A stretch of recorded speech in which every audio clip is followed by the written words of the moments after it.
রুমে নামাজ পড়ার সময় সামনে চেয়ার রাখলে চেয়ারের সামনে যদি কেউ হেঁটে যায় তাহলে কি নামাজ হবে কিনা, অথবা সামনে কি রাখা উচিত? আপনি চেয়ার রেখেছেন সেজদার জায়গায়, এরপরে চেয়ারের আউটসাইড দিয়ে যদি কেউ হেঁটে যায় আপনার নামাজে কোনো অসুবিধা নেই। আর যদি মাঝখান দিয়ে কেউ হেঁটে যায় তাহলে হাদিসের নির্দেশ হলো তাকে সাইজ করতে হবে নামাজের মধ্যেই। নবী সাল্লাল্লাহু আলাইহি সাল্লাম বলেছেন, কেউ যদি নামাজি ব্যক্তির সামনে দিয়ে হাঁটে সেই জন্য তার সাথে লড়াই করে। এখানে লড়াই করা মানে তাকে যেন থামায়। এই জন্য সুন্নাহ হলো আপনি নামাজ পড়ছেন আর কেউ সামনে দিয়ে যাচ্ছে, আপনি তাকে হাত দিয়ে ইশারা দেন থামান। যদি তারপরও না থামে তাহলে নামাজে ঠিক রেখে আপনি উত্তম মধ্যম দিতে পারেন। এখানে উত্তম মধ্যম দিতে গিয়ে আপনি আবার খেলে সেটার দায় দায়িত্ব আপনার। আমি একবার মদিনাতে মসজিদে নববীতে এই দৃশ্যটা চোখের সামনে দেখার সুযোগ আমার হয়েছে জীবনে। হাদিস পড়েছি বইয়ে বহুত, কিন্তু এটার আমল অ্যাপ্লিকেশন কখনো দেখি নাই। তো ওখানে আমি দেখেছি এক অ্যারাবিয়ান ভদ্রলোক নামাজ পড়ছে রিয়াদুল জান্নাতে মদিনাতে। তখন রিয়াদুল জান্না ওপেন ছিল সবার জন্য।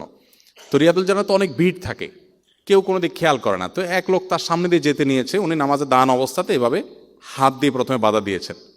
লোকটা কেয়ার করে নাই, আবারও যাওয়া নিয়েছে, লোকটা আবার বাধা দিয়েছেন, আবারও যখন যাওয়ার সে চেষ্টা করেছে, এরপরে তার ওই শার্টটাকে ধরে একটা মোচড় দিল নামাজের মধ্যেই। ওই বেচারা পড়ে গিয়ে তারপরে অন্যদিক চলে গেছে। আমি চিন্তা করলাম আমাদের দেশে হলে এখানে একটা যুদ্ধ বেঁধে যেত। এখানে হাদিসে মূলত মারামারি করতে বলা হয়েছে তা না, হাদিসে বাধা দিতে বলা হয়েছে। আপনি ইশারা ইঙ্গিতে নামাজে আমলে কাসির হলে নামাজ নষ্ট হয়ে যাবে, অতএব সেটা মাথায় রেখে আপনি ইশারা ইঙ্গিতে তাকে বাধা দিবেন। তো চেয়ার রেখেছেন, তারপরে সে হাঁটলে অসুবিধা নেই, তার ভেতরে যদি হাঁটে সম্ভব হলে আপনি বাধা দিবেন আলতো করে, যে নামাজের যে মুড আছে সেটা যেন ভেঙে না যায়।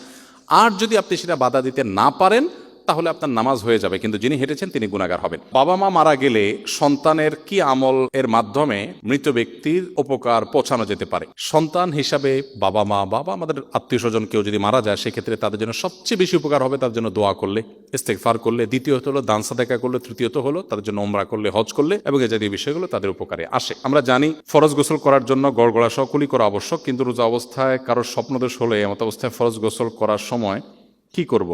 কারণ রোজা অবস্থায় তো গড়গড়া সহ কুলি করতে হয় না।